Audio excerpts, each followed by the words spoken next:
પ્રભુએ જે માર્ગ દેખાડ્યો એ માર્ગને પ્રભુએ 4 ભાગમાં વહેંચ્યો હતો. આદિધાર્મિકતા, સમ્યક્ત્વિની કરણી, દેશવીરતી અને સર્વવીરતી. 4 ભાગમાં પ્રભુએ માર્ગને વહેંચ્યો હતો અને 4 માર્ગ માટે અલગ અલગ વિધાનો કર્યા હતા. કેમ કે ધર્મના માર્ગમાં આગળ વધીએ અસંખ્ય ભૂમિકાઓમાંથી પસાર થવાનું અને જે જીવ જે ભૂમિકાએ છે એ ભૂમિકાથી જુદી ભૂમિકાનું તત્વ એને આપવામાં આવે તો અનર્થ થવાની સંભાવના ઘણી મોટી હોય છે. માટે પ્રભુએ હંમેશા વ્યક્તિની પાત્રતા તપાસીને એ પ્રમાણે વાત કરવાનું ફરમાવ્યું હતું. એક બાજુ પ્રભુએ ફરમાવ્યું કે જહા પુણ્યસ્સ કથ્થઈ તહા તુચ્છસ્સ કથ્થઈ, જહા તુચ્છસ્સ કથ્થઈ તહા પુણ્યસ્સ કથ્થઈ. એક પુણ્યશાળી જીવ તમારી પાસે આવે છે. પુણ્યશાળીનો અર્થ થાય છે જે શ્રીમંત છે, જે સત્તાધીશ છે, જેનું સમાજમાં ખૂબ માન છે, એવી કોઈ વ્યક્તિ તમારી પાસે આવે છે અને તમે જેટલા ઉલ્લાસથી, સદભાવથી, આદરપૂર્વક એને ધર્મની વાત શીખવાડો છો એટલા જ આદર અને એટલા જ ઉલ્લાસથી તમારે, જેને એવું વિશેષ પુણ્ય નથી, જેની પાસે એવી શ્રીમંતાઈ નથી, જેનું સમાજમાં એવું માન નથી, એને પણ ધર્મ શીખવાડવો જોઈએ. અને જેટલા ઉલ્લાસથી પહેલાને શીખવાડો એટલું આટલું. ટૂંકમાં ભૌતિક પરિસ્થિતિને લક્ષ્યમાં રાખીને સાધુએ પોતાના ઉપદેશમાં ફેરફાર કરવાનો નથી, પણ સામે પાત્રતા પ્રમાણે ચોક્કસ ફેરફાર કરવાનો છે. આજે શું અમારે ત્યાં કે શું તમારે ત્યાં હું સૌથી મોટી જે તકલીફ જોઈ રહ્યો છું એ છે કે પાત્રતા પ્રમાણે વ્યવહાર નથી. પાત્રતા વગરનો ધર્મ આપવામાં આવી રહ્યો છે.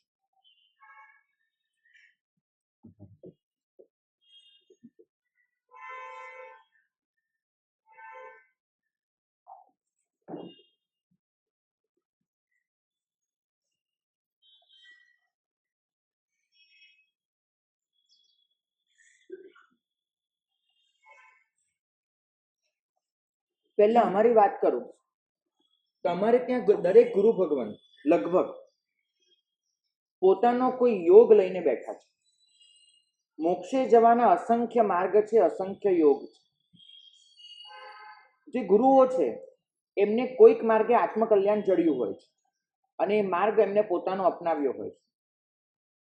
થાય છે એવું કે એમની પાસે જે શિષ્ય સંપદા આવે છે એ શિષ્ય સંપદા બધી કઈ એક જ માર્ગ પર ચાલી શકે એવી પાત્રતા ધરાવતી નથી હોતી. શક્તિ, મતિ, રુચિ બધું બધાનું અલગ. અને ગુરુનો હંમેશા પ્રયત્ન શું રહે છે કે હું જે યોગમાં છું એ જ યોગના તમે આરાધક બનો. પરિણામ એ આવ્યું કે પાત્રતા વગરની પ્રાપ્તિ થઈ. જે યોગની પાત્રતા નથી એ પાત્રતા વગરની પ્રાપ્તિ થઈ. કેવા કેવા નિયમો લે છે ગુરુઓ. એક ગુરુ ભગવાન છે શાસનમાં, એને એવો નિયમ છે કે દેરાસરમાં જશે તો 5 સ્તવન ગાયા સિવાય બહાર જ નહીં આવે. ગમે તે થાય 5 સ્તવન તો ગાશે. એ ગુરુ ભગવાન પાછો બીજો એક આશય રાખે છે કે હું જ્યારે દેરાસર જાઉં ત્યારે બધા સાધુએ મારી સાથે જ ચૈત્યવંદન કરવા આવવાનું. જરૂરી નથી કે દરેક સાધુને 5 સ્તવન ગાવામાં રસ હોય, જરૂરી નથી. વિધિ તો એક સ્તવનની છે. દરેકને રસ ન પણ હોય. કદાચ એ વખતે કોઈને એમ થાય કે મારે આના બદલે ગાથા કરવા બેસવું છે, કદાચ કોઈને એમ થાય કે મારે આના બદલે વયાવચ કરવી છે, કૌશક કરવો છે, ધ્યાન કરવું છે, જપ કરવો છે, કંઈ પણ હોઈ શકે. પણ ગુરુને સ્તવનમાં, ભક્તિ યોગમાં રસ છે માટે 5 સ્તવન ગાય છે. શિષ્યોને પણ કહે છે તમારે 5 સ્તવન મારી સાથે ગાવા જ પડે. પરંપરા એક પ્રવર્તે છે અને એવું થાય છે ગુરુ ભગવાન કાળ કરી જાય તો શિષ્યોના મનમાં એક વસ્તુ સ્થિર થાય છે કે 5 સ્તવન તો ગાવા જ જોઈએ, આ સ્તવન તો આ રીતે જ ગાવું જોઈએ, ને પછી એક પરંપરા ચાલે. ગુરુ ભગવાન ખૂબ તપસ્વી છે, બાહ્ય તપ એમના પાસે ખૂબ શરીર શક્તિ છે અને કરે છે. આવે છે એ દરેકને એક નિયમ જ કરી દે છે, ભાઈ દીક્ષા લીધી પહેલા વર્ષે પાયો તો નખાઈ જ જવો જોઈએ, પહેલા વર્ષે માંસ ખમણ તો થઈ જ જવું જોઈએ. આપણે ત્યાં તો ઇજ્જત છે. આજ સુધી એક પણ સાધ્વી અમારે ત્યાં આવી નથી કે જેને પહેલા વર્ષે માંસ ખમણ ના કર્યું હોય. કરવાનું તો કરવાનું. પરિણામ એ આવે છે કે ગુરુ પોતે બાહ્ય તપમાં સક્ષમ હોવાથી શિષ્ય સંપ્રદાય પણ એમાં જ જોડાવાનું. કદાચ બની હોય કે કોઈની એવી તાકાત ન પણ હોય, પણ એને બધા કરે શરમ મહેસૂસ કરવાની, કાયમ ઉલ્લેખ થાય કે બધા કરે છે ને તું નથી કરતો, તું નથી કરતી. મારે એ સમજાવવું છે કે પ્રભુનો ધર્મ આત્મલક્ષી હતો. આપણે જે ધર્મ બનાવી દીધો છે એ વ્યવહારલક્ષી છે. કોઈનું આત્મદ્રવ્ય કેવું છે, કોઈનું જીવદળ કેવું છે એ આપણે લક્ષ્યમાં લેવું જ નથી, અને બધાને આપણી માન્યતા પ્રમાણે ધર્મ કરાવવા માંગીએ છીએ. અને એ જ વસ્તુ તમે લોકોએ તમારા ઘરમાં અપનાવી લીધી છે. તમે એવું માનીને બેઠા છો કે પૂજા કરવી એ જ ધર્મ, એટલે તમારું સંતાન એ પૂજા કરવામાં ધારો કે માનતું હોય કે ન હોય, તમે એની પાસે એ જ ધર્મ કરાવડાવશો. કદાચ એની રુચિ બીજા ધર્મમાં છે, એને અનુકંપા ધર્મમાં રસ છે, એને દાન ધર્મમાં રસ છે, એને શ્રવણ સમણીની વૈયાવચમાં રસ છે, એને વિહારમાં રસ છે. ધર્મના અસંખ્ય યોગો છે, અને દરેક યોગે જઈને અનંત આત્માઓ મોક્ષે પહોંચ્યા છે. જરૂરી નથી કે તમે જે યોગમાં છો એ જ યોગ એને ગમતો થાય. જરૂરી નથી કે તમે જે ધર્મની માનસિકતા ધરાવો છો એ જ માનસિકતા એને ગમતી થાય. પણ તમને મનમાં નક્કી હોય છે કે મારે આ જ ધર્મ એની પાસે કરાવો છે, કેમ કે એ ધર્મમાં હું માનું છું. ન બને. આ વ્યવહાર બદલજો. હોય છે જ્યાં પાપથી અટકવાનું છે ત્યાં નિશ્ચિત ધર્મ હોય છે, અને એ તો બધાએ એક સરખી રીતે કરવાનો છે કે આ પાપથી અટકવાનો ધર્મ. પણ જે પ્રવૃત્તિ ધર્મ છે એ દરેક જીવ માટે જુદો જુદો હોઈ શકે છે, અને જે જીવ જે પ્રકારે કરવા માંગે છે એ પ્રકારે જ એને કરવા દેવું જોઈએ. આ મારું સ્પષ્ટ માનવું છે. એક બેન છે, એને ઘઉંલી કરવામાં જ રસ છે, વ્યાખ્યાન સાંભળવામાં રસ નથી, ઘઉંલી કરવામાં રસ છે, તો એનો ધર્મ છે. એ આવે રોજે આવીને સરસ ઘઉંલી કરે છે, અને મહારાજ સાહેબ પાઠ પર પધારે ત્યારે વંદન કરીને વિદાય લે છે. તમે એને શું કહેશો? એને શું કહેશો? એને એનો ધર્મ કરી લે, અનુમોદમાં એને એનો ધર્મ કર્યો. એ પોતાને હાથની જે છોકરીઓને ઘઉંલી શીખવાડે છે, કરે છે, સારું છે. એમ નથી કહેતો કે ધર્મને બદલતા જાઓ, છોડતા જાઓ, પણ દરેકની રસ રુચિ પ્રમાણે એ જે ધર્મ કરવા માંગે છે એ ધર્મ એને કરવા દો, તો એ માર્ગે ચાલીને એ આગળ વધી જશે. અહીં તો વલ્કલચીરી એક પાત્રાને પલવતા પલવતા બી મોક્ષે ગયેલા છે. બને છે? બને. તો આપણે એ જ સમજવાનું છે કે જૈન ધર્મ એ કોઈ ટિપિકલ ધર્મ નથી. એ તમને એટલું જ શીખવાડે છે કે પાત્રતા પ્રમાણે ધર્મ સિલેક્ટ કરવા દો, અને એ જ ઓળખીને એ પ્રમાણે ધર્મમાં આગળ વધારો. અને અત્યારે આપણે તો એ ભૂમિકામાં આવી ગયા છીએ.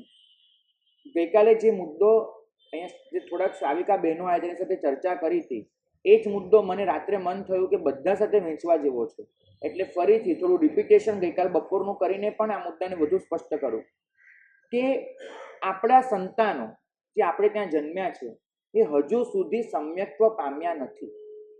ફરક સમજજો. આપણા ઘણા ખરા સંતાનો સમ્યક્ત્વ પામ્યા નથી હોતા, હજુ સમ્યક્ત્વ પામવાની દિશામાં આગળ વધી રહ્યા છે. ટૂંકમાં એ લોકો આદિ ધાર્મિકની ભૂમિકામાં છે.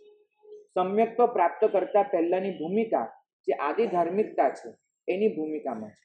આદિ ધાર્મિકતાનો મતલબ થાય છે કે ધર્મના માર્ગમાં હજુ એમને પ્રવેશ કર્યો છે. તમે જે ધર્મ કરાવવા માંગો છો, પૂજા, સુપાત્ર દાન, પ્રભુ ભક્તિ, પ્રતિક્રમણ, લગભગ આ બધા ધર્મો એ સમ્યક્ત્વની કરણી છે, આદિ ધાર્મિકતામાં નથી આવતું. તો આદિ ધાર્મિકતા ધરાવતો જીવ એની પાસે તમે સમ્યક્ત્વની કરણી કરાવવા જશો, એને અંદરથી રસ જ નહીં આવે. કારણ કે પ્રભુ પૂજા કરવા માટે પ્રભુ પ્રત્યે જે અત્યંત સમર્પણ ભાવ જાગવો જોઈએ એ સમર્પણ ભાવ જ હજુ જીવમાં કેળવાયો નથી. અને એ વગર જો પૂજા કરાવશો તો મનથી તો એને પૂજા માટેનો દ્રોહ જ રહેવાનો છે, મનથી પૂજા માટેનો વિરોધ રહેવાનો છે. તો પહેલાં એનામાં સમર્પણ ભાવ જાગે એટલી આપણે રાહ જોવી જોઈએ, રાહ જોવી પડે. તમે જુઓ, શ્રેણિક મહારાજા રોજે સવારે ઉઠે એટલે આપણે જાણીએ છીએ શું કરતા હતા. પહેલું કામ, દરવાજો ખોલે અને સેવક બહાર ઊભો હોય કે આજે પ્રભુ કઈ દિશામાં છે. શ્રેણિક મહારાજા એ દિશામાં 7 ડગલા ચાલે, પાટલો માંડે, પેલા સોનાના જવલાનો સાથીઓ કરે, ચૈત્ય વંદન કરે. શ્રેણિકે કોઈ પણ દિવસ એવો આગ્રહ કર્યો કે ચેલના પણ મારી સાથે કેમ નથી જોડાતી, મારી આટલી રાણીઓ કેમ ચૈત્યવંદનમાં સાથે નથી આવતી, મારા આટલા દીકરા છે અભયકુમાર, મેઘકુમાર, નંદીસેન, કાલ, મહાકાલ, કોણિક, બધા કેમ નથી આવતા. શ્રેણિકે કીધું નહીં, મારો ધર્મ મારે કરવાનો. મારો ધર્મ જોઈને એ લોકોને પ્રેરણા મળે, એ લોકો આવી રીતે સાથીઓ કરવામાં, ચેતન કરવામાં જોડાય તો ખૂબ આનંદ છે, ફરજ નહીં. કારણ કે એ જીવ એમની રીતે ધર્મના માર્ગમાં આગળ વધતા હોય એ બહુ મૂલ્ય છે. અભયકુમારનો ધર્મ અલગ હતો, નંદીશેનનો અલગ હતો, મેઘકુમારનો અલગ હતો. દરેક જીવે પોતાની રીતે ધર્મ કર્યો છે, દરેક જીવે આત્મકલ્યાણ કર્યું છે. સૈનિકના કયા દીકરાએ આવી રીતે ચોખાના જવલાના સાથિયા કર્યા તમને ખબર છે? કોઈએ કર્યું? નહીં કર્યું. કેમ? અને પ્રભુએ કોઈ પણ દિવસ સૈનિકને કીધું કે સૈનિક થોડા દીકરાઓને પણ સંસ્કાર આપતો જા, થોડું કરતો જા, તારી જેમ પલોટતો જા? પ્રભુએ કીધું સૈનિકને? નહીં. અહીંયા પ્રભુ હંમેશા પાત્રતાનો વિકાસ થાય એની ધીરજ ધરીને બેઠા છે. તમે લોકો અધીરા બની જાઓ છો. અધીરાનો ફરક સમજો. મતલબ કે પાત્રતાનો વિકાસ થાય એ પહેલા જ તમારે કરાવી નાખવું હોય છે. આવું ન કરો. સામેવાળાની પાત્રતાનો વિકાસ થવા દો. એ માટે જે પણ પગલાં લઈ શકાય, સંવેદના જન્માવવી, સદગુણો વિશે વાત કરવી, સમજણનો વિકાસ કરવો, વધુમાં વધુ વાર્તાલાપ કરવો, સંવાદ સાધવો, અને એ કરીને પાત્રતાનો વિકાસ કરવો. તમને સૈનિકના દીકરાની વાત કરું, નંદીશેન મુનિની. બહુ સ્પર્શી જાય એવી ઘટના છે. એના શિષ્યો નંદીશેન મુનિ જ્યારે પાછા આવ્યા, પેલી ગણિકાને ત્યાંથી જ પાછા આવ્યા, પેલું ટોણો માર્યો, ફરીથી ચારિત્ર લીધું, એ પછી પણ એમને ઘણી શિષ્ય સંપદા બની હતી નંદીશેન મુનિની. પણ એ જે શિષ્યો હતા, એ શિષ્યો એનું મન સંયમમાં એટલું લાગે નહીં. ઘણા બધા શિષ્યો, બધાનું નહીં પણ ઘણા બધા સંયમમાં એટલું મન લાગે નહીં. નંદીશેન મુનિ એને બહુ સરસ કામ કર્યું. એક દિવસ પોતે રાજગૃહમાં પધાર્યા હતા. પોતાની પૂર્વાવસ્થાની જે પત્નીઓ 8 હતી, એ 8ને કીધું કે 16 શણગાર સજીને એકવાર વંદન કરવા પધારજો. એ જે 8 સ્ત્રીઓ હતી પોતાની પૂર્વાવસ્થાની, એમને કીવડાવ્યું કે 16 શણગાર સજીને તમે અહીંયા પધારજો વંદન કરવા માટે. સાધુ આવું કેવડાવી શકે? તમને પ્રશ્ન થશે. સ્ત્રીને, ભલે પૂર્વાવસ્થાની પોતાની સ્ત્રી છે, પણ આવું કહેવાય કે શણગાર સજીને આવજો? નંદીશને કેવડાવ્યું. હું તમને કહું છું કે માર્ગ, રસ્તો કાઢવાની વાત હોય છે. એમને બોલાવી 8 સ્ત્રીઓને. શાસ્ત્રો લખે છે કે 8 સ્ત્રીઓ સફેદ રંગની બહુમૂલ્ય સાડી પહેરીને આવી હતી. જે ઘરેણા હતા, જે રૂપ હતું, વહી જાય.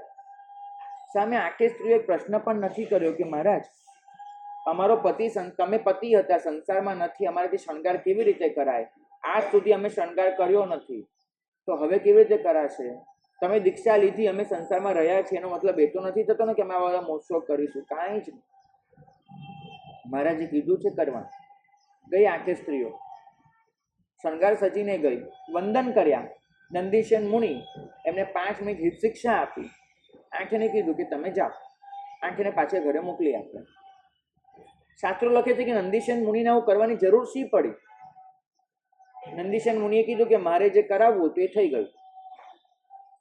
વાત એવી બની કે પેલા બધા સાધુઓ, એમની પાત્રતા એવી હતી, એમને એ વિચાર કર્યો કે ઓહો, આવી 8 પત્ની હતી આને, આવી 8, અમારા ગુરુને આવી 8 પત્ની હતી, અને એ સંસાર છોડીને આવ્યા અહીંયા. આવા રૂપનો, આવા સૌંદર્ય, આવા યૌવનનો ત્યાગ કરીને આવ્યા છે. અમારી પાસે હતું શું, અમે મૂકીને આવ્યા, અને છતાંય સંયમ જીવનમાં સ્થિર નથી થતા અને પૂર્વ જીવનને યાદ કરીએ છીએ. અને અમારા ગુરુ જુઓ કેવી તબિયતથી આરાધના કરે છે. એ દિવસથી પૂરેપૂરા સંયમમાં ઉતરી ગયા. નંદીશેન મુનિ જે બોલીને ન સમજાવી શકત, એ એમને એક ઘટનાથી સમજાવી દીધું. અને આજના કોઈ ગુરુ હોત ને તો ઉપદેશ આપવાની તાલાવેલી રાખી હોત. ઠીક શિક્ષા આપી દઉં, ઉપદેશ આપી દઉં. વાંચના શબ્દ તો છે ને એટલો બધો પેચીદો બની ગયો છે. બસ આપણા મનમાં એક જ વસ્તુ છે, કોઈકને સુધારી દેવા છે, કોઈકને બદલી નાખવા છે. આ સુધારવું ને બદલવું, એના માટે જે અંદરની શક્તિ, ધૈર્ય, આ બધાનો વિકાસ કરવો જોઈએ. નંદન ઋષિના ભવમાં પ્રભુને શાસનનો પ્રસાર કરવાની ખૂબ ઈચ્છા હતી. આપણે જાણીએ છીએ ને, સવી જીવ કરું શાસન રસી. પ્રભુને કેટલી ઈચ્છા હતી. પ્રભુ એ જ ભવમાં ઉપદેશ આપવાનો ચાલુ કરી દીધું હોત તો શું થાય? આટલા જે જીવોનું એમને મહાવીર સ્વામી બનીને કલ્યાણ કર્યું, એટલા જીવોનું કરી શકત? નહીં કરી શકત. શાસ્ત્રો લખે છે કે પ્રભુએ એ વખતે એક જ વસ્તુ વિચારી હતી, જેટલી ભાવના છે એટલી શક્તિ નથી. જેટલી ભાવના છે એટલું પુણ્ય નથી, જેટલી ભાવના છે એટલો પ્રભાવ નથી. તો પુણ્ય, પ્રભાવ, શક્તિ આ બધું ભેગું થાય એના માટે એમને 1,00,000 વર્ષ સુધી રાહ જોઈ. એટલા માસક શમન કર્યા, પોતાની અંદર એ બધું પ્રગટ કર્યું અને પછી શરૂ કર્યું. ભગવાન અધીરા બની ગયા હોત તો હું ને તમે ક્યાં જાય? વિચાર કરજો. તો આ ધૈર્યમાંથી સમજવાનું છે કે સામેવાળાની પાત્રતા કેળવાય એટલી રાહ જોવી પડે અને એથી વધારે સામેવાળાની પાત્રતા ઓળખવી પડે અને પાત્રતા પ્રમાણે એને ધર્મ માર્ગમાં જોડવો પડે. બધાને એક લાકડીએ હાંકી શકાતા નથી અને આપણી ભૂલ જ હંમેશા અહીંયા થાય છે કે આપણે ત્યાં જે સંતાનો છે, આપણા જે સ્વજનો છે, એને આપણે એક જ લાકડીએ હાંકવા માંગીએ છીએ. આપણે એને એમાં એક જ સરખી રીતે ચલાવવા માંગીએ છીએ. આ રીતે ધર્મ નહીં કરાવી શકાય. કદાચ કરી પણ લેશે પણ એનો જે વાસ્તવિક ફાયદો ઉઠાવવો છે એ ઉઠાવી જ નહીં શકે, બિલકુલ નહીં ઉઠાવી શકે. તમે સમજજો કે પુણ્યો શ્રાવક સોનાના સાથિયા કરવા ન જ બેસી શકે. એને એની આરાધના વીરતીની છે. અને સૈનિક મહારાજ આવે તેને તમે કટાસનું ચરો લઈને બેસાડી દો, પાગલ થઈ જશે. એ કરી જ નહીં શકે. 48 મિનિટ એમને આવી રીતે પલાઠી મારીને બેસવું નહીં. સૈનિકને તમે કહો અહીંયા મહારાજને વંદન કરવાના છે, અહીંયા દોડધામ કરવાની છે, અહીંયા આમ જવાનું છે, અહીંયા સૈનિક એના માટે તૈયાર છે. આપણે જાણીએ છીએ કે પેલા શ્રમણ જે સૈનિક ઓળખતા નથી, જે શ્રમણને, એ શ્રમણ ભર બજારે આવી માંગણી કરવા ઊભા છે કે મને માછીમારની જાળ જોઈએ છે, જો કોઈ અપાવતું હોય તો. સમજો, તમને ખબર છે ને આ ઘટનાની? તો નથી ખબર. સૈનિક એક દિવસ રથમાં બેસી અને પાછા આવતા હોય છે. રસ્તામાં એમને એકચ્યુઅલી એક શ્રમણ મળે છે અને શ્રમણ એ બધા દુકાનોમાં ફરી ફરીને માંગણી કરતા હોય છે, ફંડ ફાળો, પૈસા ઉઘરાવતા હોય છે. 2,000 વર્ષ પહેલા બી થતું હતું. બહુ જીવ ઠેકાણે રાખજો. પૈસા ઉઘરાવે છે. સૈનિક પૂછે છે રથમાંથી ઉતરીને, પેલા સૈનિકો પોતાના અંગરક્ષકોને પાછળ મોકલે છે, દૂર ઉભા રહો, કારણ કે મહારાજ સાથે ગંભીર વાત કરવાની છે. સૈનિક ઉતરી જાય છે રથમાંથી, મહારાજ આગળ જાય છે. મહારાજને બોલાવે નહીં કે મહારાજ હું બધા ઊભા છે, રાજા છે પોતે, બોલાવે નહીં, પાસે જાય છે. જઈને પૂછે, દુકાનદારોને કહે છે ઉતરો, ખાલી કરો દુકાન.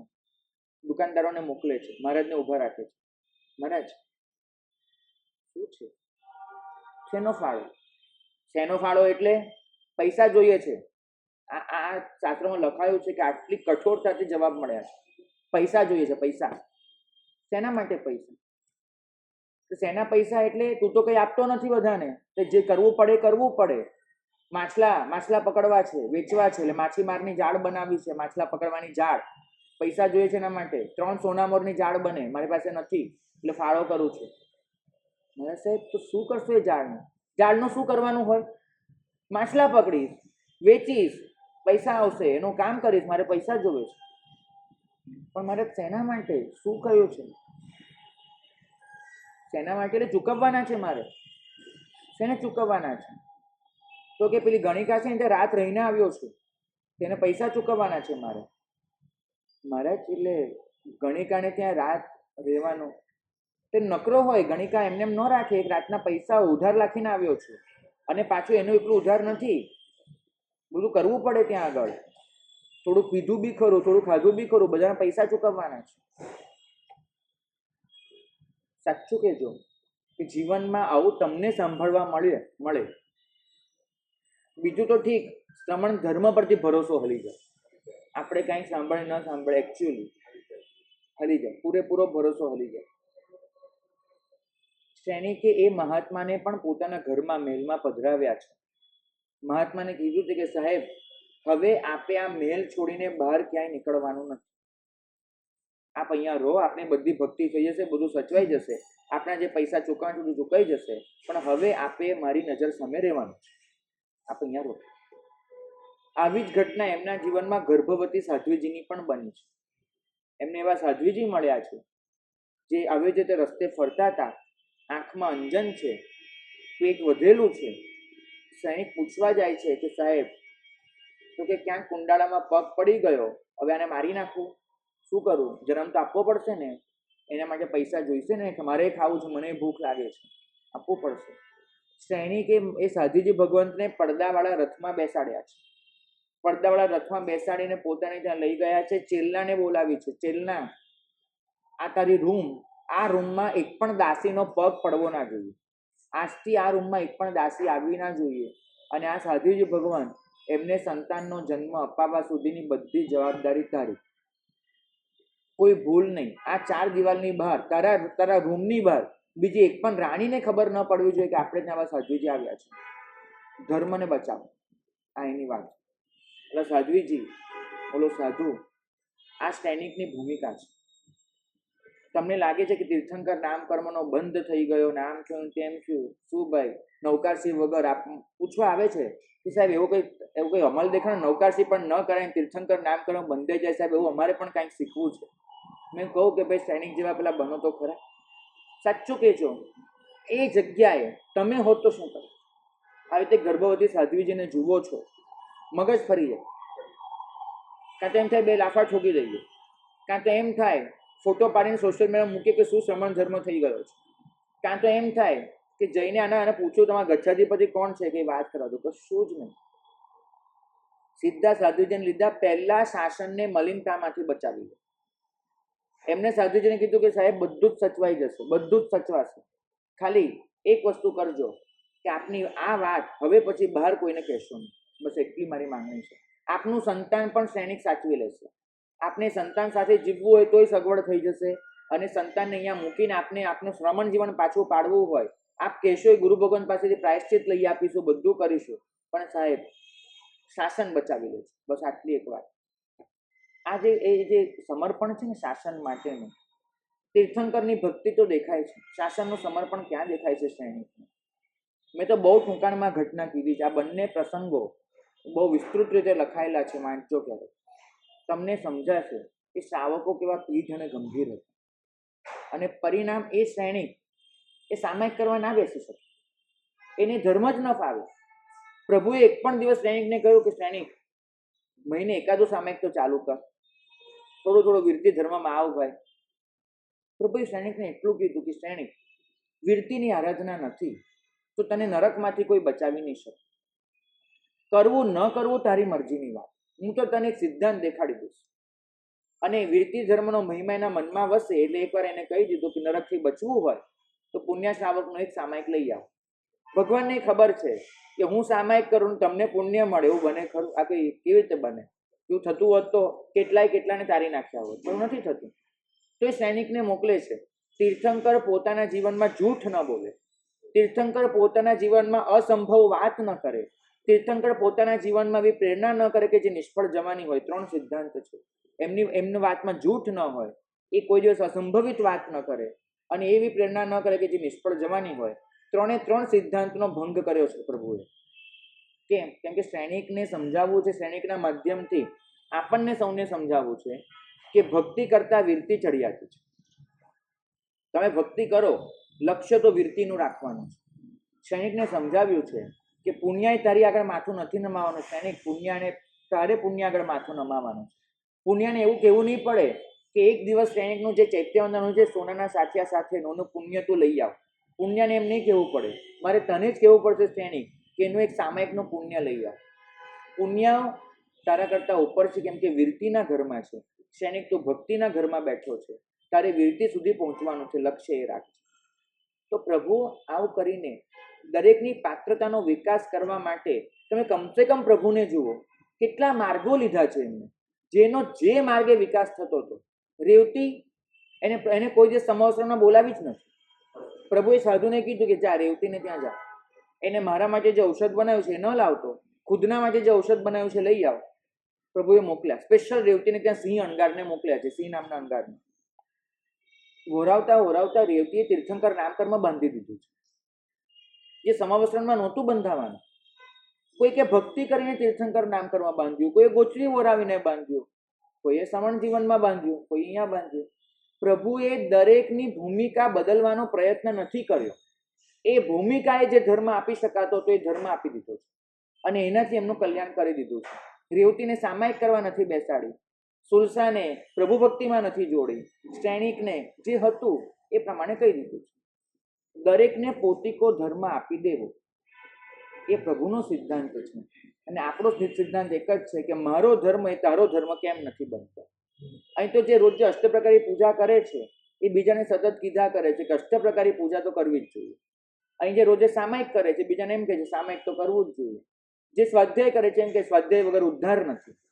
જે સુપાદાન કરે છે સુપાદાનમાં જે મજા છે બીજે ક્યાંય નથી. દરેક જણ પોતાની પ્રશંસા કરીને પોતાના ધર્મની પોતાને તો નથી કરતા, પોતાના ધર્મની કરીને બીજાને ધર્મ પમાડવા માંગે છે. પરિણામ એ આવે છે કે માણસ કન્ફ્યુઝનમાં ફસાતો જાય છે, કરવો તો એકચ્યુઅલી કયો ધર્મ કરવો.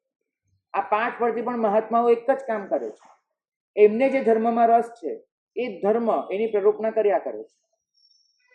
પરિણામ શ્રાવકો મિસગાઈડ થઈ રહ્યા છે, શ્રાવકો ખોરવાઈ રહ્યા છે. હક બધા ધર્મની પ્રેરણા કરવાનો છે, પણ સાથે એક વાક્ય અવશ્ય ઉમેરવું પડશે કોઈ પણ ધર્મની પ્રેરણા કર્યા પછી કે તમારે તમારો ધર્મ ઓળખવાનો કે તમારું કયા માર્ગે કલ્યાણ છે એ તમારે ઓળખવાનું છે. તમે એક વસ્તુ પૂછું છું, મને ખાસ કહેજો. આજે હું જ્યારે પ્રભુ વીરનું ચરિત્ર બોલું છું ને ત્યારે મારી પાસે બોલવા જેવું ઘણું બધું છે. હું એમ વાત કરું છું કે નંદન ઋષિના ભવમાં 1,00,000 વર્ષના માસક શમન કર્યા હતા પ્રભુએ, અને એમ કરીને પ્રભુની સાધના માટે એક અહોભાવ જગાડું છું. 11,80,645 માસક શમન, અને એ પહેલા પોટેલના ભવમાં ચારિત્ર, આમ તેમ. મારી પાસે બહુ લાંબુ વાતો છે, હું બધી કરું છું. સારું છે. શ્રેણિક મહારાજા જ્યારે પદ્મનાભ તીર્થંકર બનશે અને એમના શાસનમાં કોઈએ પદ્મનાભ સ્વામીનું ચરિત્ર કહેવાનું આવશે ત્યારે પદ્મનાભ સ્વામીના ભવમાં પૂર્વ ભવની કઈ સાધનાનું વર્ણન કરશે? એક નૌકારસિંહ નથી, શું કહેશે? હું તો અત્યારે 24 તીર્થંકરમાં સલામત છું કે 24 તીર્થંકર કમસે કમ 20 સ્થાનકની આરાધના કરીને આવ્યા છે, ઓછામાં ઓછું. તો હું કહું છું પાછા પ્રભુનો મહિમા કરો કે એમને આટલા કલ્યાણકોની ઉજવણી કરી, આમ કર્યું તેમ કર્યું. મારી પાસે તીર્થંકર માટે બહુમાન જગાડવા માટે ડેટા છે. સૈનિક પદ્મનાભ સ્વામી બનશે, એમના સાધુઓ પદ્મનાભ સ્વામીના ગુણગાન કરવા માટે કયો ડેટા વાપરશે એ પૂછું છું. તો શું કર્યું જ નથી આત્માએ?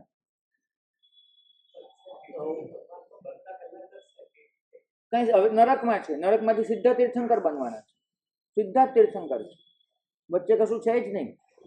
શું કરશો? હું તમને એ સમજાવું છું કે આપણે જેને ટિપિકલ ધર્મ કરી કહીએ છીએ એવું કશું જ શ્રેણિકે કર્યું નથી. હા, તો બસ તમે અહીંયા બેસીને જે બોલવાનું છે તમે એ જ બોલ્યા કે દરેકની અલગ અલગ પાત્રતા, અને એ પાત્રતા પ્રમાણે એને વર્તવા દીધું છે પ્રભુએ. સૈનિકના ગુણગાન કરવામાં આવશે કે એની પાત્રતા પ્રમાણે એને સમર્પણ અહોભાવ કેળવ્યો હતો. પોતાના જીવતે જીવ શાસનને આટલી મલિનતા આવવા નથી દીધી.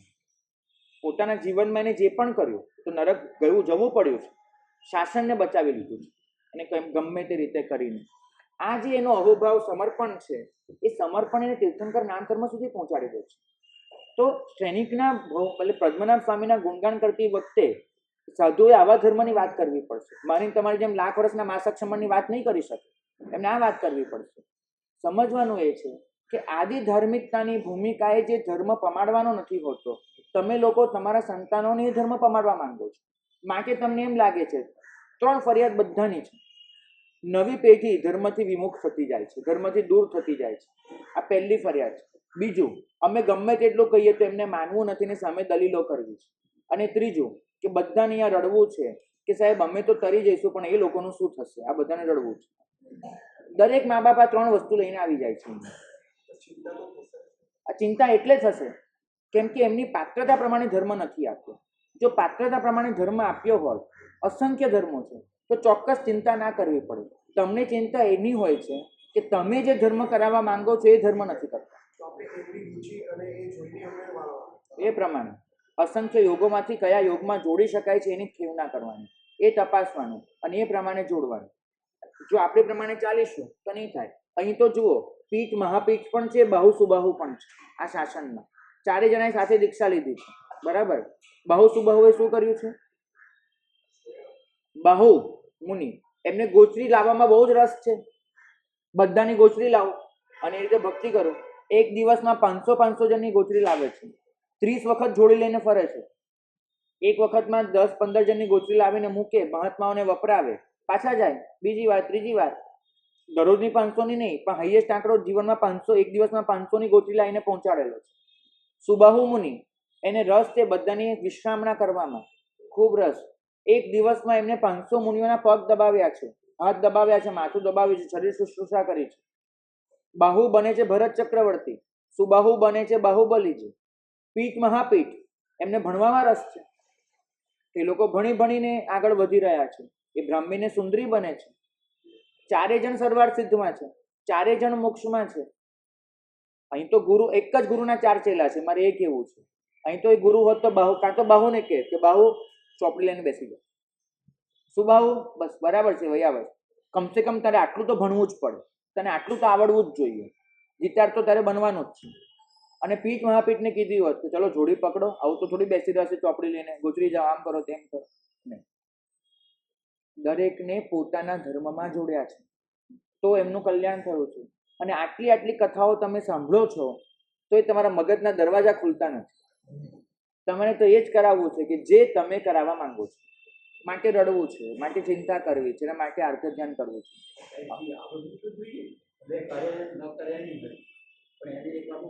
તમને ધર્મના અસંખ્ય યોગોમાંથી કેટલા યોગો આવડે છે મને કહો? લિમિટેડ આવડે છે ને? તમારું લિમિટેડ છે, તેનું લિમિટેડ રહેવા દો ને ભાઈ. બહુ સીધી વાત કરું છું. ખુદને બધા યોગો નથી આવડતા, આપણને ગમે આપણે યોગોની આરાધના કરીએ, એમને એમની કરવા દો. તો મારે તમને સમજાવવું છે આદિ ધાર્મિકતા શું છે, અને ત્યાંથી ધર્મમાં પ્રવેશ કરાવીશું. સ્ટેપ બાય સ્ટેપ જો ધર્મમાં આગળ વધારીશું તો જે જીવનું કલ્યાણ છે. પૂજ્ય રત્નશેખર સુરી મહારાજ તપગચ્છપતિ, એમને શ્રાદ્ધ વિધિ પ્રકરણમાં લખ્યું છે, આ વિધાન ક્યારેય ભૂલશો નહીં. તમારા પોતાના માટે પણ, તમારા સંતાનો માટે પણ. એમને લખ્યું છે કે આદિ ધાર્મિકતા જીવનમાં કેળવ્યા વગર સમ્યક્ત્વની કરણી કરીને લાભ મેળવવાની ઈચ્છા કરવી. આદિ ધાર્મિકતા જીવનમાં અપનાવ્યા વગર સમ્યક્ત્વની કરણી કરીને લાભ મેળવવાની ઈચ્છા કરવી એ સ્વપ્ન જોવા બરાબર છે. પૂજા સમ્યક્ત્વની કરણી છે. તમારા સંતાનમાં જો આદિ ધાર્મિકતા નથી અને તમે પૂજા કરાવીને માનો છો કે એ જીવ પામી જશે, તો તમે સ્વપ્ન જોઈ રહ્યા છો. ફરક સમજો બરાબર. આદિ ધાર્મિકતા જીવનમાં કેળવ્યા વગર સમ્યક્ત્વની કરણી કરાવવી અને એનાથી લાભ થશે એવી આશા રાખવી એ સ્વપ્ન જોવા બરાબર છે. તો પહેલા સંતાનોમાં પૂરેપૂરી આદિ ધાર્મિકતા વિકસાવો, અને આદિ ધાર્મિકતા વિકસાવીને પછી સમ્યક્ત્વની કરણી સુધી લઈ જાઓ. અહીં રોજે એક દિવસ અહીંયા ગોવાળિયા ટેન્કની સ્પેશિયલ વાત કરું છું. ઓછામાં ઓછું એક વખત અહીંયા એવું વિધાન કરવામાં આવે છે કે સાહેબ, આપણે ત્યાં જે ચાલે છે એના કરતાં જૈનોના જ મૂળ માર્ગથી દૂર થયેલા જે સંપ્રદાયો છે એ સંપ્રદાયોમાં લોકોને વધારે રસ છે. આપણા સંતાનો, નવી પેઢી ત્યાં ઝડપથી ખેંચાઈ રહી છે. આવી ફરિયાદ રોજે કરીએ છીએ. ચિંતા સાચી છે. ચિંતાનું સોલ્યુશન લાવવા નથી માંગતા, એ ખોટું છે. ચિંતાનું સોલ્યુશન એ છે કે ત્યાં આગળ જે જીવ જાય છે એ જીવને પાયાથી શરૂઆત કરવામાં આવે છે, ન કે એમને ટિપિકલ ધર્મમાં સીધે સીધા જોડી દેવામાં આવે છે. ત્યાં આગળ એમને સ્ટેપ બાય સ્ટેપ ઉપર ઉઠાવવામાં આવે છે, અને પરિણામે એ લોકો પોતાના આત્માને વધારે મજબૂત કરી શકે છે. એના કરતાં 10 ગણું સારું આપણે કરી શકીએ એમ છે, કેમ કે આપણે તો મૂળ માર્ગમાં પ્રભુની આજ્ઞા લઈને બેઠા છીએ. આપણી પાસે તો સ્વયં તીર્થંકરનું પરમ તારક શાસન છે. જો આપણે આ કન્સેપ્ટથી ચાલીએ કે મહાપુરુષોએ જે માર્ગ દેખાડ્યો છે ધર્મના માર્ગે આગળ વધવાનો, સ્ટેપ બાય સ્ટેપ એ માર્ગે આગળ વધવું છે અને એ રીતે મોક્ષને પામવો છે, તો 100% કહું છું કે આ શાસનની દશાની દિશા બંને બદલાઈ જાય એમ છે. અહીં તો સિદ્ધાણમ બુદ્ધાણમમાં સાથે જ લખ્યું છે, સિદ્ધાણમ બુદ્ધાણમ પાર ગયાણમ, બાજુમાં જ મૂક્યું પરંપર ગયાણમ. શાસ્ત્રકાર ભગવંતોને પૂછ્યું છે કે પાર ગયાણમ લખ્યા પછી પરંપર ગયાણમની શું જરૂર છે? માણસે પાર પામી લીધો, પરંપરાએ પાર પામ્યો, એ લખવાની મતલબ શું છે? તમે એમ કહો કે માણસ ઉપર ચડી ગયો, પછી તમે બીજું વાક્ય લખો છો કે નિસરની પર ચડીને ચડ્યો. આવું લખવાનું શું મતલબ છે?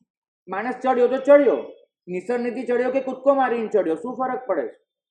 શાસ્ત્રકાર લખે છે કે ના, આ ગેરસમજણ ન થાય એટલા માટે જ કહીએ છીએ કે કૂદકા મારીને અહીંયા ચડી શકાતું નથી.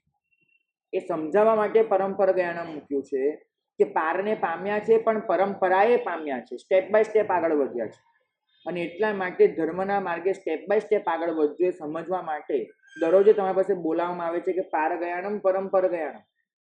પણ એ પરંપરા ગયાણમનો મગજમાં કંઈ અર્થ જ નથી આવતો તમને લોકોને. તમારે તો કૂદકા મારી મારીને આગળ વધવું છે. એવું નહીં ચાલે, બિલકુલ નહીં ચાલે. તો પહેલા આદિ ધાર્મિકતા જીવનમાં પૂરેપૂરી કેળવજો. એટલે આપનો કહેવાનો ભાવાર્થ એ છે કે બાળકોને એમનો મનગમતો જે ધર્મનો રસ્તો છે એમાં એને આગળ રુચિ પ્રમાણે ધકેલ. જો મનગમતો શબ્દ છે ને, મનગમતો શબ્દ એ થોડુંક મૂંઝવણ પેદા કરશે. એની પાત્રતા પ્રમાણે ધર્મ આપો, પાત્રતા. અને પાત્રતાને ખીલવવા માટે પહેલા આદિ ધાર્મિકતા. આદિ ધાર્મિકતાનો મારે તમને એ જ સમજાવવું છે. આદિ ધાર્મિકતા લલિત વિસ્તરા ગ્રંથમાં પણ આપેલી છે હરિભદ્ર સુરી મહારાજે. આદિ ધાર્મિકતા ધર્મસંગ્રહ જેવા કેટલાય ગ્રંથોમાં આપવામાં આવી છે. આદિ ધાર્મિકતા યોગ દૃષ્ટિ સમુચ્ચયમાં પણ હરિભદ્ર સુરી મહારાજે આપી છે. એ કુલ મળીને જે આદિ ધાર્મિકતા છે કે જે ધર્મનો પાયો મજબૂત કરે છે અને એ પાયા પર સમ્યક્ત્વની ઇમારત ચણી શકાતી હોય છે, એ આદિ ધાર્મિકતા શું છે એ સમજવાનો આપણો પ્રયત્ન છે. હા, કહું છું.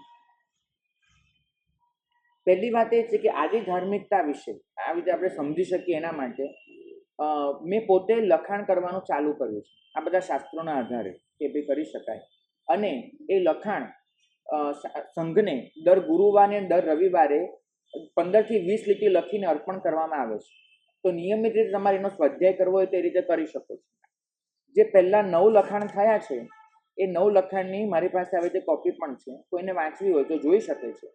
આજનું વ્યાખ્યાન અને આજથી જે વ્યાખ્યાન શરૂ થાય છે શિબિર સિવાય પર્યુષણ પછી જે વ્યાખ્યાન રહેશે એમાં પણ આવી રીતે આપણે સ્ટેપ બાય સ્ટેપ ધર્મને સમજવાનો પ્રયત્ન કરીશું, વિશેષ પ્રવચન માળા સિવાય.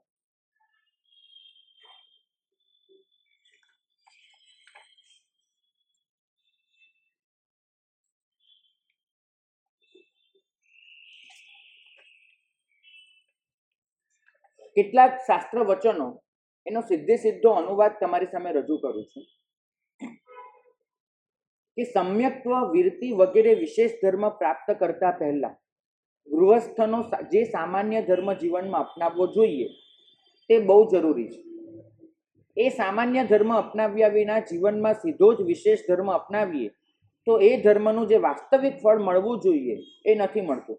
એકવાર જીવ પુણ્ય બંધ તો કરી લેશે પણ એ ધર્મથી જે વાસ્તવિક આત્મ ઉત્થાન થવું જોઈએ એ નથી થતું.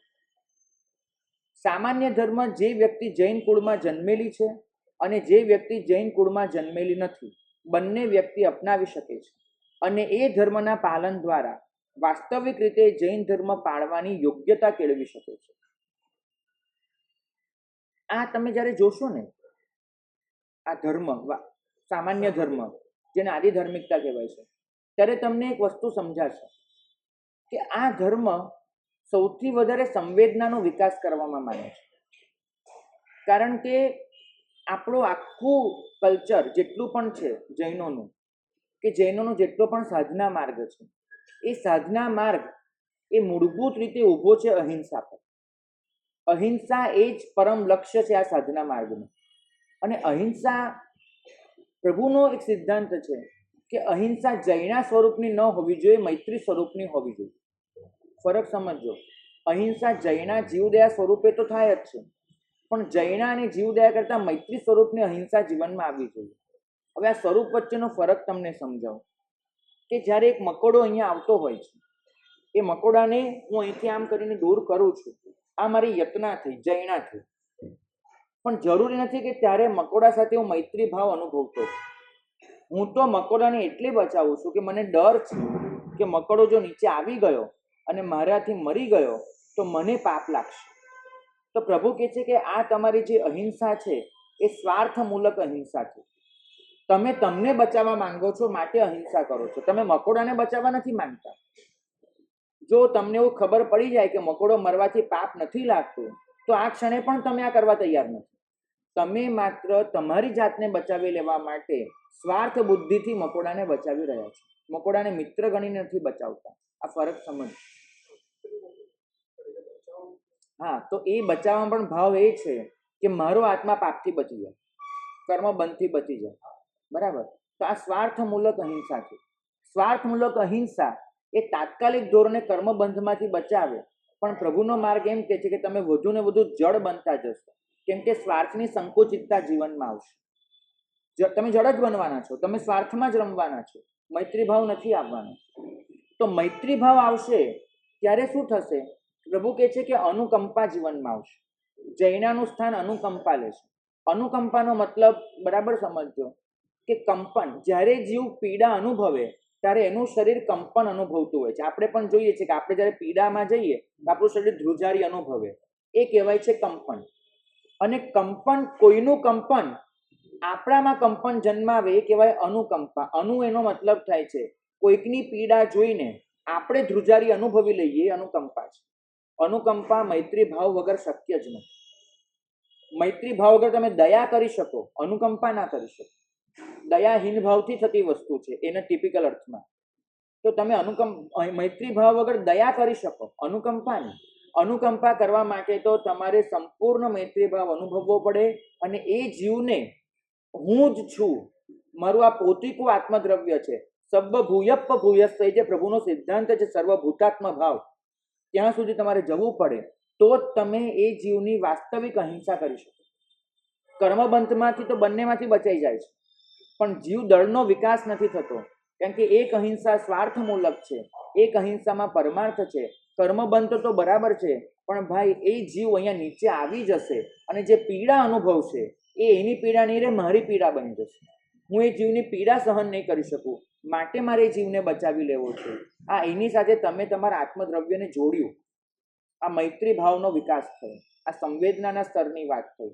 અને આ જે સંવેદના છે એ વિકસાવવા માટે આદિધાર્મિકતા છે. કારણ કે આખું આપણું શાસન સંવેદના પર ઊભું છે. એ સંવેદનાને બદલે આપણે શાસનને નિયમો પર ઊભું રાખી દીધું છે.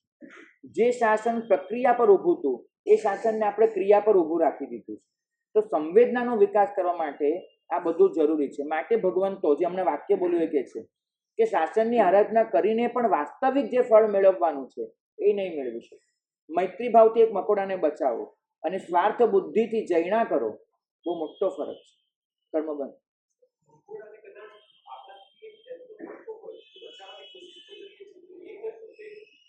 બિલકુલ. જ્યારે તમે બચાવવાની કોશિશ કરો છો ને ત્યાં તમારો મૈત્રી ભાવ છે, એને જ વંદન કરું છું. મૈત્રી ભાવની શરૂઆત થઈ ગઈ છે, બિલકુલ થઈ ગઈ છે. અને આનો જ વિકાસ કરતા જાઓ, આને જ ઘૂંટતા જાઓ. એ મૈત્રીનું સામ્રાજ્ય મિટ્ટી મેં સર્વ ભૂયેશું એ અનુભવાતું જાય, ત્યાં જ જઈને બધું થવાનું છે. જો સવી જીવ કરું શાસન રસી, એ આ શાસનના મૂળમાં છે. આ ભાવના સવી જીવ કરું શાસન રસી, અને બધા જીવને શાસન આપવાની ભાવના, શાસન રસિક બનાવવાની ભાવના તો જ આવે કે તમે જીવ સાથે મૈત્રી ભાવ અનુભવતા.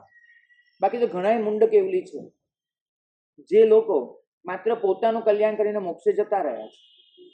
તો બને એવું ચરમ ક્ષણે એમને મૈત્રી ભાવ અનુભવાયો છે, પણ વ્યવહારિક જીવનમાં મૈત્રી ભાવ નથી આવ્યો. માટે એ લોકો પોતાનું કલ્યાણ કરીને મોક્ષે ગયા છે. ચરમ ક્ષણે તો મૈત્રી ભાવ અનુભવવો જ પડે, તો જ તમે મોક્ષે જાઓ બધા જીવો સાથે. પણ એ મૈત્રી ભાવ જ્યારે આવ્યો ત્યારે અમલમાં મૂકવાનો સમય નથી રહ્યો અને મોક્ષે જતા રહ્યા છે. તો આ જે વસ્તુ છે સવી જીવ કરું શાસન રચી, એને જ તમે મૈત્રી ભાવના રૂપમાં જોઈ શકો છો. કેમ કે મૈત્રી ભાવનું જ પરાકાષ્ઠા છે કે હું દરેક જીવને શાસન આપવા માંગુ છું. અને પરિણામે પ્રભુ એમને કોઈ દિવસ માર્ગનો છોછ નથી રાખ્યો. જે પણ માર્ગે જેને જે ધર્મ પમાડી શકાતો હોય એમને પમાડ્યો છે. કેમ કે એમનું લક્ષ્ય સાધ્ય છે, સાધ્ય શુદ્ધિ એમનું લક્ષ્ય છે, સાધન શુદ્ધિ લક્ષ્ય નથી. તો સાધ્ય શુદ્ધિ હોવાને લીધે, મૈત્રી ભાવને હોવાને લીધે એમને દરેક જીવનો કરુણા કરી શક્યા છે, વિકાસ કરી શક્યા છે. આપણને ઘણા બધા પ્રશ્નો જે થાય છે સાધનમાં, એનું કારણ એ છે કે આપણું સાધ્ય સ્પષ્ટ નથી. તો સામાન્ય ધર્મ એ તમને કૃતજ્ઞતા, વિવેક, નમ્રતા, દાક્ષિણ્ય આ બધા ગુણોમાંથી પસાર કરે છે.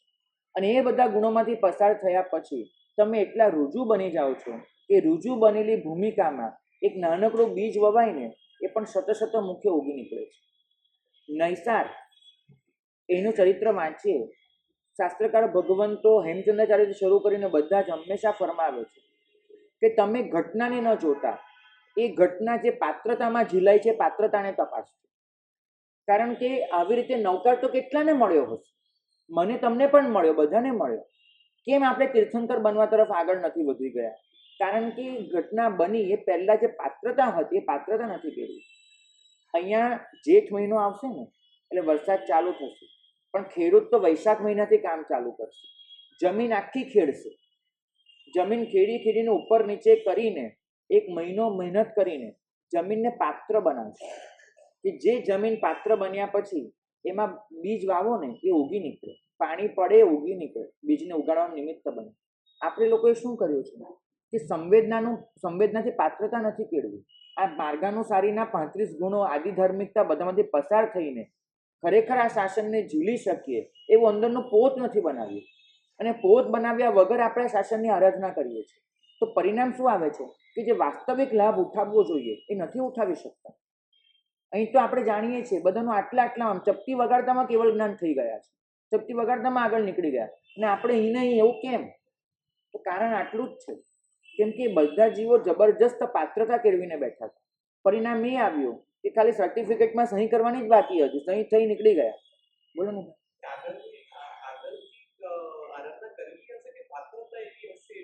નહીં, એ જે પાત્રતા છે, જેમ કે નૈસારની ભૂમિકામાં કહ્યું તો પૂર્વભોમાં કોઈક રીતે એ બાબતનું કોઈ ઘડતર થયું હશે, પરિણામે પાત્રતા સુધી પહોંચ્યા છે. બિલકુલ એની આધારે પાત્રતા કેળવાય છે. અને આપણે તો સમજણ લઈને બેઠા છીએ કે આપણે તો ધારીએ તો બહુ ઝડપથી આ પાત્રતા કેળવી શકીએ. હું નક્કી કહું છું તમને કે જો કોઈ માં પોતાના સંતાનનો જન્મ થાય ત્યારથી એને આદિ ધાર્મિકતા આપવાનો પ્રયત્ન કરે તો તમે માની ન શકો એટલો સારો અને સાચો જૈન આ શાસનને મળશે. કારણ કે એની પાત્રતા જ એટલી કેળવાઈ હશે, એને ધર્મની વાસ્તવિક સૂઝ સમજણ બધું જ મળશે. પણ કેમ કે એ સ્ટેપમાંથી પસાર થયેલો છે કે જે સ્ટેપ સ્વયં પ્રભુએ ફરમાવેલા છે. તો આ બાબતને આપણે સમજવાનો પ્રયત્ન કરવો છે. ઇવન એક અજૈન વ્યક્તિ એ પણ જો જૈન બનવા માંગે છે તો એને પણ તમે આદિ ધાર્મિકતાના લક્ષણો આપી શકો છો અને એ કરીને એને તમે આ વાસ્તવિક ધર્મ સુધી પહોંચાડી શકો છો. સામાન્ય ધર્મ વ્યક્તિના જીવનમાં નૈતિક મૂલ્યોની કેળવણી કરી આપે છે.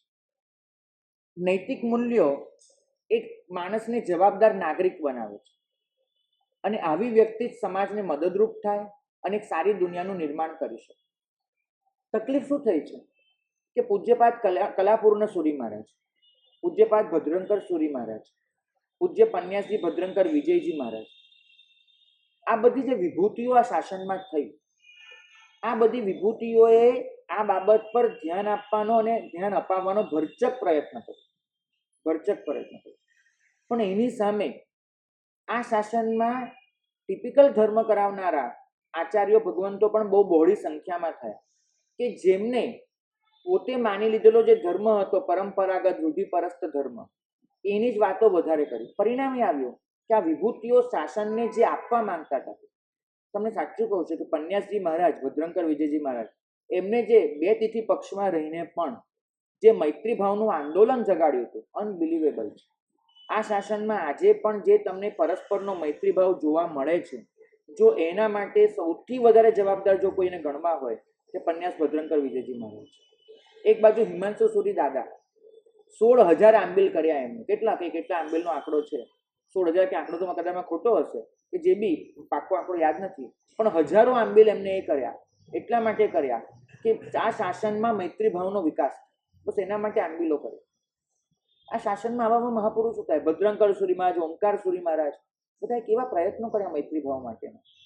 હું દાદાની વાત કરું, 2004માં નેમિસુરી દાદા, એમને એક વખત એ પગલું લીધું હતું. એ પગલું તમે માની ન શકો, એ પગલું કે રામચંદ્ર સુરી મહારાજે જે દિવસે સંવત્સરી કરી હતી એ દિવસે નેમિસુરી દાદાએ સંવત્સરી કરી 2004માં, કાળ ધર્મના 1 વર્ષ પહેલા. એમને પૂછવામાં આવ્યું કે સાહેબ શેના માટે, જ્યારે આપના બધા જ મિત્ર આચાર્યો સાગરજી મહારાજથી શરૂ કરીને બધા અલગ સંવત્સરી મતલબ કરી રહ્યા છે, આપ એક વખત શું કામ? તો કે મારે એક છેલ્લો ચાન્સ લઈ જવો છે, એકવાર રામચંદ્ર સુરી મહારાજને બતાવવું છે કે જો અમે તમારી સાથે બેસવા તૈયાર છીએ, અમે તમારા દિવસે પણ આરાધના કરવા તૈયાર છે અને કરી લઈશું એકવાર, પણ તમે આવો, આ વિરોધ, આ સંઘભેદમાંથી સંઘને બચાવો, આ રીતે સંઘને તૂટવા ન દો.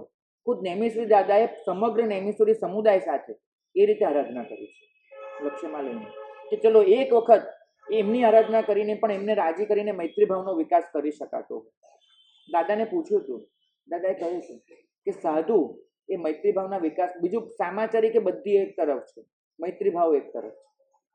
ભાઈ આ શાસનને આવી વિભૂતિઓ મળી છે, પણ આપણે એ જે પ્રેમનું સામ્રાજ્ય વિસ્તારવાનું હતું અને પ્રેમના સામ્રાજ્યથી બધાને તરબોળ કરીને જે જીવનમાં પવિત્રતા અને પ્રસન્નતા કેળવવાની હતી એને બદલે આપણે કંઈક જુદા માર્ગે જ ચાલી નીકળ્યા. અને પરિણામ એ આવ્યો કે પ્રેમ સંવેદના બધું એક તરફ રહી ગયું અને સામાચારી મોટી બની ગઈ, નિયમો મોટા બની ગયા, ક્રિયાઓ મોટી બની ગઈ. અને પરિણામ એ આવ્યું કે વધુ ને વધુ જડ બન્યા, કટ્ટર બન્યા. જે નિષ્ઠા ધરાવવાની હતી, દૃઢતા રાખવાની હતી, એ સાવ જુદા માર્ગ પર આવી ગયો. તો એક વખત પહેલા જવાબદાર નાગરિકનું ઘડતર કર્યું. જવાબદાર નાગરિક જ જવાબદાર જૈન બની શકે છે, સાચો જૈન બની શકે છે. જેને પેલા વચન યાદ કરજો કે થાળીમાં રોટલી પીરસનારી માં, એના માટે જો દિલમાં કૃતજ્ઞતા નથી તો અરિહંત માટેની કૃતજ્ઞતા ક્યાંથી આવવાની? જે દેખીતો પ્રેમ, સ્થૂળ પ્રેમ છે, એ અહોભાવ નથી જગાડતો તમને, તો સૂક્ષ્મ પ્રેમને ક્યાંથી સમજી શકવાના છે? એ જ નિયમ કે નૈતિક મૂલ્યો જો જીવનમાં જાળવી નથી શકતા તો ધાર્મિક અને આધ્યાત્મિક મૂલ્યો એ તો બહુ દૂરની વાત છે. તો આ જે આખો આદિ ધાર્મિકતા છે એ નૈતિક મૂલ્યો પર કેન્દ્રિત થાય છે અને નૈતિક મૂલ્યોની બેઝ બનાવીને, પાયો રચીને એના પર ધાર્મિક અને આધ્યાત્મિક મૂલ્યો કેળવવાની વાત કરે છે. આ જે સામાન્ય ધર્મ છે એને હરિભદ્ર સુરી મહારાજે યોગ દૃષ્ટિ સમુચ્ચયમાં 4 દૃષ્ટિમાં વર્ગીકૃત કર્યો છે. લલિત વિસ્તરામાં અલગ અલગ લક્ષણો આપ્યા છે, જ્યારે ધર્મસંગ્રહ વગેરે ગ્રંથોમાં 35 માર્ગાનુસારીના ગુણો એ રીતે ઓળખવામાં આવ્યા છે. ક્યાંક 21 ગુણો પણ કહેવામાં આવ્યા છે ધર્મરત્ન પ્રકરણ વગેરેમાં. તો આ બધા ગુણો આખરે તો વ્યક્તિને વધુ સાચો અને સારો બનાવવાની મહેનત છે. પણ આ બધું કરતા પહેલા, આ ગુણોમાં પણ જતા પહેલા મહાપુરુષો ફરમાવે છે કે એ પહેલા 4 જે ભાવનાઓ છે એ માનસિક સ્તરે સતત ગૂંથવી પડશે, તો જ આ સામાન્ય ધર્મ પણ જીવનમાં આવવાનો છે. મૈત્રી ભાવની તો આપણે ઘણી વાત કરી. પ્રમોદ આપણા જીવનમાંથી ઘણો જતો રહ્યો છે, બહુ જ જતો રહ્યો છે. પ્રભુ કહે છે કે જ્યાં સુધી ગુણ માટેનો અહોભાવ નથી કેળવાતો ત્યાં સુધી એ ગુણ પ્રાપ્ત કરવામાં જે અંતરાયભૂત કર્મો છે એનો નિકાલ નથી થતો. અહોભાવ અંતરાયને તોડે છે, આ નક્કી માનજો. પણ આપણો અહોભાવ બહુ સીમિત થઈ ગયો છે, બહુ સીમિત. તમને ત્યાં સુધીની વાત કરું અહોભાવની સીમિતતાની, કે જૈન સાધુઓમાં પણ આપણને કોઈ જાહો જલાલી, કોઈ પુણ્ય પ્રભાવ, આમ તેમ બધું હોય ત્યાં જ અહોભાવ જાગે છે. સાચું કહો તો ઉપાશ્રયમાં આવો અને ખૂણે બેસીને કોઈ મહાત્મા પોતાની રીતે ખાલી ગાથા કરવાની મહેનત કરતા હોય ને એ તરફ તો આપણું લક્ષ્ય પણ નથી જતું. જાણે આપણા માટે એક સામાન્ય ઘટના થઈ ગઈ છે, એનું લક્ષ્ય પણ નથી જતું. બાકીશાળી નાની નાની વાતો એનો અહોભાવ જીવનમાંથી જવા ન દો.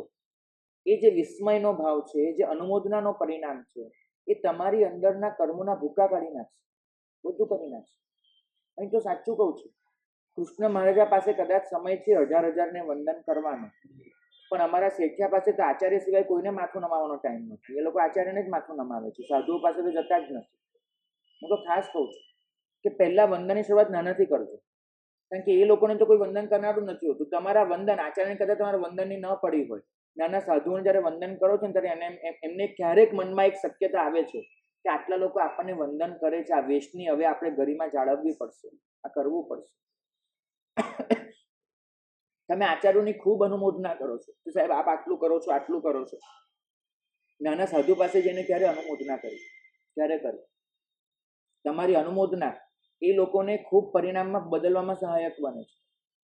મને ખબર છે એક સાધ્વીજી ભગવાન એમને પોતે કહેલી વાત તો મને કહેતા હતા કે સંયમ જીવનમાંથી બિલકુલ રસ ઉડી ગયો હતો મારો. કોઈ રીતે પ્રસન્નતા અનુભવ નહોતો થતો. ખાનદાન કુટુંબના છીએ એટલે બસ ઘરે પાછા નથી જવું, સંયમ જીવનની પાલના કરી લેવી હતી. પણ એમને મને કહ્યું કે મને કે એક સાવિકાએ મને બચાવી લીધું. મેં કીધું કેવી રીતે માનશે? એવી રીતે મને કે સાવિકા છે, એમને મને એક દિવસ હું પ્રતિક્રમણ કરીને ઉઠ્યા, મને આવીને કહ્યું કે મારે સાહેબ તમે આજે સજ્જાએ બહુ સરસ બોલ્યા, બહુ સરસ, તમે જે ભાવથી બોલતા હતા એ બહુ સારું હતું.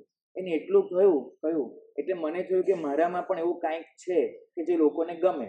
એક આત્મવિશ્વાસ મારામાં પાછો આવ્યો. પછી સાવિકા એટલું કીધું કે મહારાજ તમે જે સજ્જાએ બોલ્યા એના અર્થ મને કરાવશો, એના અર્થ મને શીખવાડશો? એવું.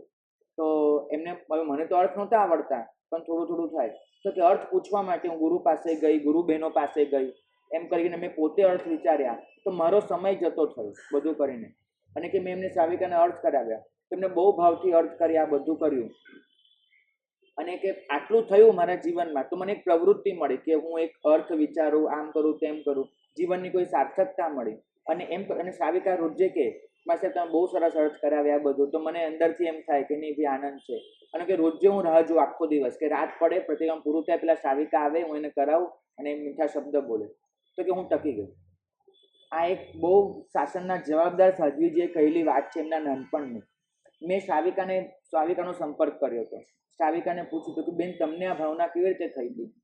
એ સાવિકાએ મને એટલું કીધું કે મહારાજ મેં સાધ્વી મહારાજની આંખો તપાસી હતી, મને આંખોમાં દેખાયો કે એક વિષાદ છે, એક ખેદ છે, સંયમ જીવનનો થાક હતો, પ્રસન્નતા નહોતી.